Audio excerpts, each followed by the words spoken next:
የማመስገን ቅኝቱ ስንኖር ነው። በሁሉ እኔ ባይገባኝም እግዚአብሔር ጻድቅ ነህ ብለህ በመከራም እያለ ማመስገን ካልቻልክ ልመና ቢሰጥህም ማመስገን አትችልም። ኢቭን ያመሰገን ይመስለናል እንጂ ነገ ያውነን። ለምን? አበሳችን ብዙ ነው፣ ስንክሳራችን ብዙ ነውና እያንዳንዱ ሊመለስልህ አይችልም። በወደቀ ዓለም ውስጥ ነው ያለው። ዛሬ ህመም ቢፈወስ በሌላ ችግር ትጠቃለህ። ግን በነገር ሁሉ እግዚአብሔርን ለማመስገን የተቃኘ ማንነት ያለው ሰው እሱ ነው እግዚአብሔርን ያከበረ፣ እሱ ነው በምስጋና ህይወት ውስጥ የኖረ። ይሄ ትምህርት በእርግጥ ቀላል አይደለም።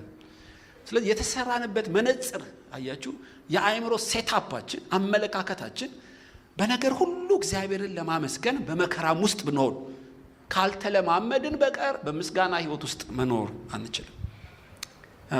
በመጽሐፍ ቅዱስ ትዝ ይላችኋል ብዙ ሰዎች ማንሳት